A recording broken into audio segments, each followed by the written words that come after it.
Assalamualaikum, selamat datang kembali di Guru Gembel Channel. Pada suatu kali ada seorang sultan yang mengalami penyakit yang aneh, penyakit yang langka. Penyakit ini demikian menggelisahkan, tetapi tidak ada seorang pun yang bisa mengobatinya. Dokter-dokter istana pada waktu itu sudah menyerah, dan sultan berusaha untuk mencari siapakah dokter yang paling mungkin untuk bisa mengobati penyakit ini. Di tengah keputusasaan itu, kemudian si sultan akhirnya menerima tawaran dari seorang pemuda belasan tahun yang mengaku dirinya adalah ahli medis. Ya, apa boleh buat?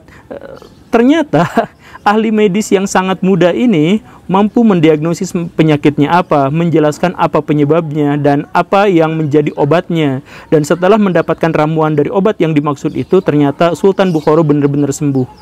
Kegirangan dengan keberhasilan pemuda itu, Sultan Bukhara kemudian mempersilahkan pemuda ini untuk menjadi pengelola dari perpustakaan terbesar di Bukhara pada waktu itu. Siapakah tokoh yang dimaksud? Ya, tentu saja Ibnu Sina. Sir William Osler itu menyebut bahwa Ibnu Sina adalah dokter paling berpengaruh dalam sejarah. Kenapa bisa sampai seperti itu? Apakah Sir Osler itu lebay? Ya, agak lebay juga baraya. Kriterianya jelas. Yang pertama, Ibnu Sina adalah dokter yang paling banyak menemukan penyakit dan paling banyak menyebutkan jenis penyakit ini beserta penyebabnya dan apa obatnya. Itu yang pertama. Kemudian yang kedua adalah tidak ada satupun dokter atau ahli medis di dunia ini yang tulisan-tulisannya, karya-karyanya itu menjadi buku rujukan babon, buku rujukan utama selama 700 tahun yang itu dilaksanakan di Eropa, di Asia, di Afrika, dan di benua Amerika. Kemudian kita juga bisa mengetahui misalkan bahwa Dokter Sina ya, Dokter Ibnu Sina ini bukan hanya menelurkan gagasan-gagasan di dunia medis, tetapi juga psikologi modern. Jadi kita bisa mengetahui bahwa tanpa Ibnu Sina kita tidak akan bisa menemukan Sigmund Freud dan Jung misalkan dengan psikoanalisisnya. Kenapa? Karena Ibnu Sina lah yang pertama mengajukan gagasan tentang psikofisiologis. Dan ada hal yang lucu lagi adalah bahwa di abad Renaissance itu orang-orang Eropa sempat menertawakan Ibnu Sina. Apaan ini, pantas orang-orang Eropa kebingungan, ini dokter ini adalah dokter yang salah. Dokter ini adalah seorang juru tulis profesional tetapi yang salah memahami prinsip-prinsip Galen, kata si orang-orang Renaissance itu mengejek Ibnu Sina. Tetapi beberapa abad kemudian orang-orang yang mentertawakan Ibnu Sina lah yang ditertawakan karena gagasan-gagasan dan temuan-temuan Ibnu Sina itu terkonfirmasi sejak ditemukannya mikroskop. Jadi baraya bagaimana menjelaskan kejeniusan Ibnu Sina adalah dengan menunjukkan bahwa karya-karya yang ditulis tahun 1000 Masehi itu baru dikonfirmasi oleh ilmu pengetahuan ketika ilmu pengetahuan itu sudah beranjak modern dan ilmu-ilmu itu sudah ditunjang oleh peralatan-peralatan yang jauh lebih canggih. Begitu. Nah, tetapi sayangnya ketika Ibnu Sina ini kemudian gagasan-gagasannya dipakai di Eropa, di dunia Islam Ibnu Sina itu dihujat, dikritik, disebut kafir, disebut ateis dan lain sebagainya, dihujat dengan hujatan-hujatan yang terburuk. Maka ketika kita sekarang mengetahui bahwa peradaban barat itu maju sedangkan peradaban di dunia Islam itu mundur semundur-mundurnya seperti yang kita ketahui sekarang, ya alasannya kita ketahui. Karena orang-orang Islam itu sekarang lebih suka pada para penebar hoaks daripada orang-orang yang menjelaskan tentang ilmu pengetahuan.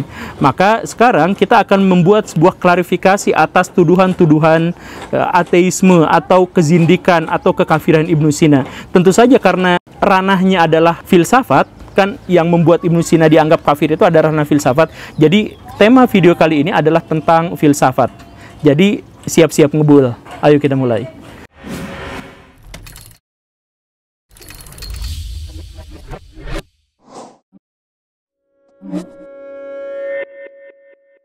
Biasanya landasan untuk mengkafirkan Ibnu Sina itu dimulai dari sebuah buku karya Imam Al-Ghazali berjudul Tahafut Al-Falsifah. Di dalam buku itu Imam Al-Ghazali membuat semacam dialog imajinatif antara dirinya dengan para filosof peripatetik, diantaranya adalah Al-Farabi dan Ibnu Sina.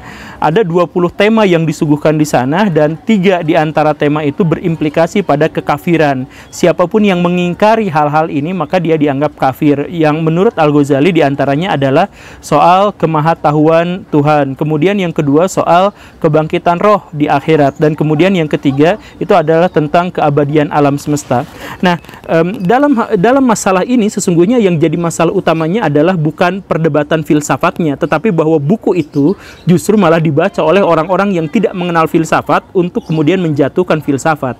Disitulah penyebab utamanya. Sebenarnya diskursus tentang filsafat ini kemudian sudah dilengkapi oleh Ibnu Rus, dalam artian Ibnu Rus itu kemudian membantah Tahafut al-Falasifah dengan bukunya yang berjudul Tahafut at-Tahafut, sehingga semua klaim kekafiran itu batal, klaim kesesatan itu batal menurut Ibnu Rus. Bahkan ya, tapi saya nggak usah menjelaskan perdebatan di antara dua buku itu, karena buku itu dua-duanya tembus 1000 halaman kalau disatuin, jadi ya males juga kan ngebahasnya. Di sini kita akan membahas tentang salah satu dari tema yang membuat Ibnu Sina dianggap kafir, yaitu bahwa Ibnu Sina mengatakan bahwa Allah itu tidak maha mengetahui.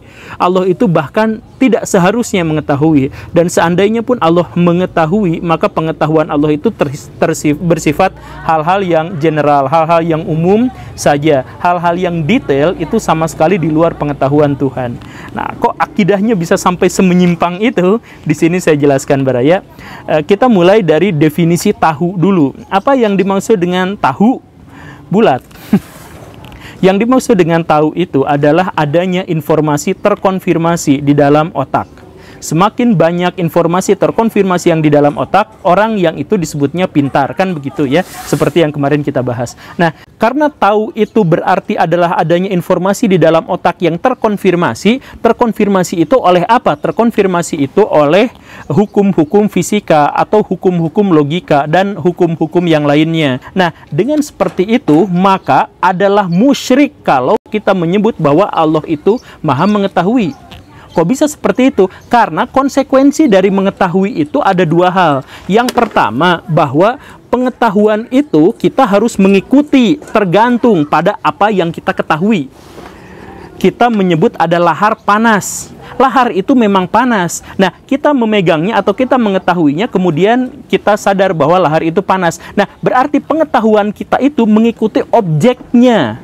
Bukan sesuai dengan kemauan kita, tapi kita harus menyesuaikan diri dengan objeknya, objek yang kita ketahui. Itu yang pertama. Kemudian yang kedua, artinya sesuatu itu harus datang lebih awal daripada diri kita yang mengetahui. Sesuatu yang diketahui itu lebih awal daripada yang mengetahui. Kan ceritanya seperti itu. Jadi kalau Tuhan maha mengetahui, maka pertama dia harus lebih akhir munculnya daripada alam semesta. Dan yang kedua, maka dia itu harus tergantung pada sesuatu yang diketahuinya. Mustahil Tuhan tergantung pada sesuatu yang diketahuinya, dan mustahil juga Tuhan ada sesudah alam semesta.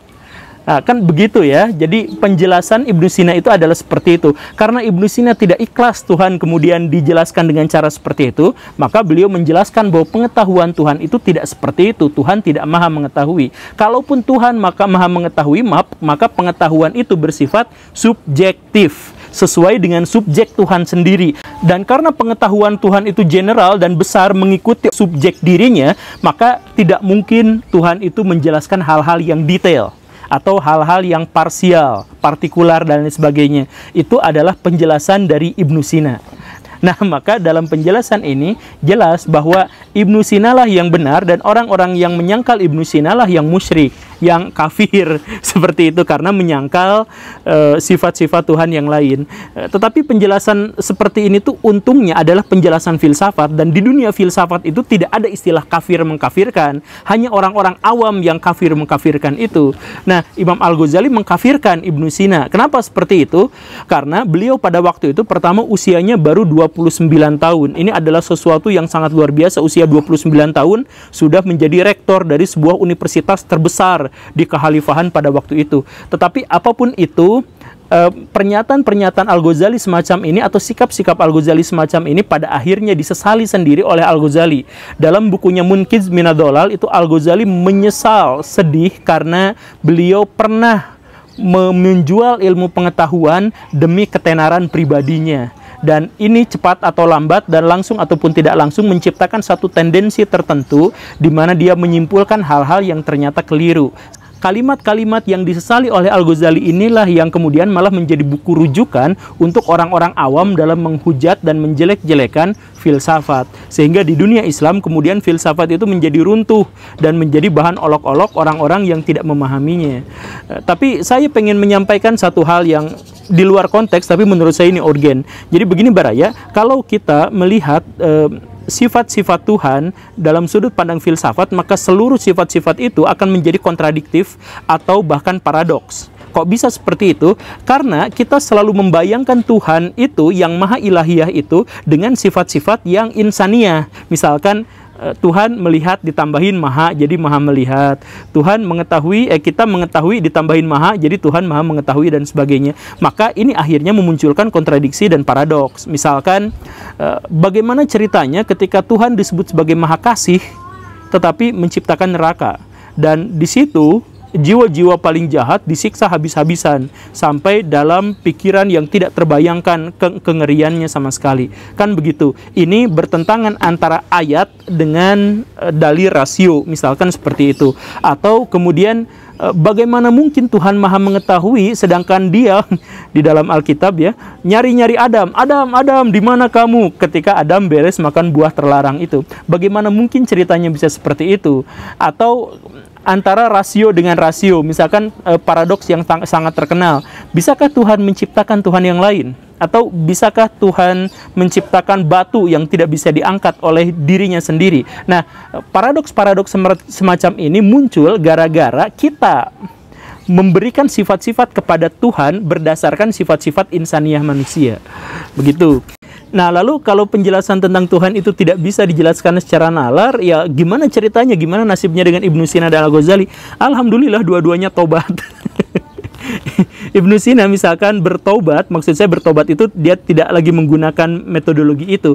Ibnu Sina kemudian beralih, dia berpikir bahwa ternyata capek ya ngebahas tentang Tuhan itu dengan nalar.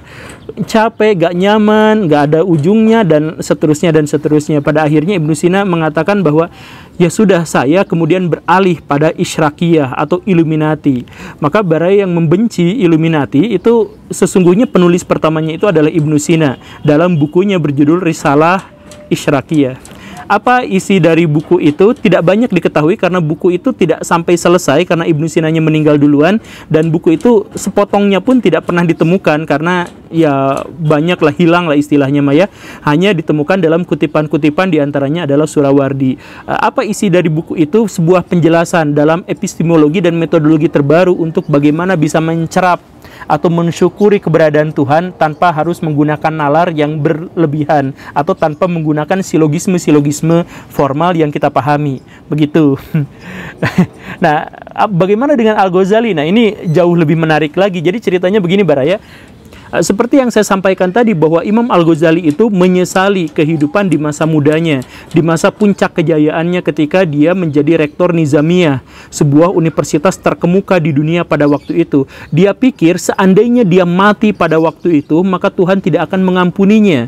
Kenapa? Karena menurut Al-Ghazali pada waktu itu dia hidup bergelimang harta, dekat dengan penguasa, maka seluruh karya-karya dan pengajarannya itu terikat atau terpengaruh oleh masalah-masalah duniawi, ingin terkenal, ingin mendapatkan uang, ingin mendapatkan ketenaran dan lain sebagainya. Maka dia sesali itu, termasuk juga ketika dia menulis buku Tahafut Al-Falasifah. Begitu. Nah, lalu bagaimana sikap final Al-Ghazali?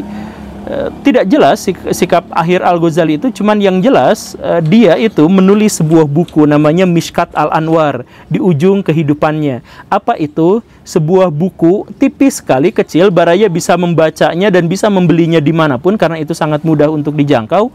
Kalau Baraya baca buku Mishkat Al-Anwar itu, Baraya akan kagum, tapi biasa-biasa aja, B aja. Bahkan mungkin juga nggak ngerti. Tapi kalau Baraya sudah memahami kamus bahasa tasawuf atau Baraya sudah cukup lama belajar tasawuf, baca buku itu Baraya bisa gila. Nangis-nangis, guling-guling terus gila, itu adalah reaksi yang wajar kalau orang yang sudah memahami tasawuf baca buku itu. Kenapa bisa seperti itu? Karena Al-Ghazali itu ketika menulis di akhir masa kehidupannya, itu tulisannya itu menjadi bersayap. Jadi Al-Ghazali itu kan membagi manusia menjadi 3 tahapan. Manusia yang awam, kemudian manusia yang pintar, dan manusia yang khusus. Nah, 3 jenis orang ini ketika membaca satu karyanya itu akan menghasilkan reaksi yang berbeda-beda. Orang awam, wah, tercerahkan.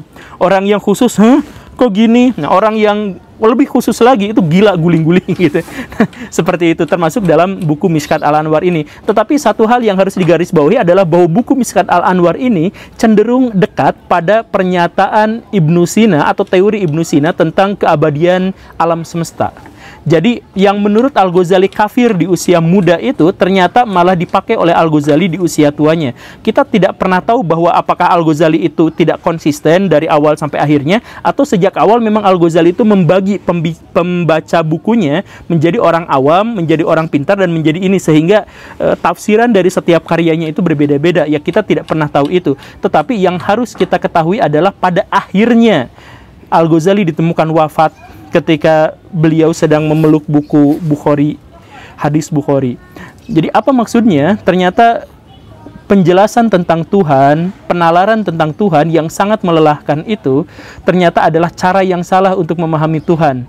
Dalam artian, bagaimana ceritanya kita berusaha sekuat tenaga, menalar habis-habisan untuk mencari definisi Tuhan, padahal Tuhan lebih dekat daripada urat nadi kita sendiri. Bagaimana mungkin kita mencari-cari Tuhan di luar sana, padahal Tuhan telah berjanji bahwa Dia ada bersama kita dan tidak akan pernah meninggalkan kita.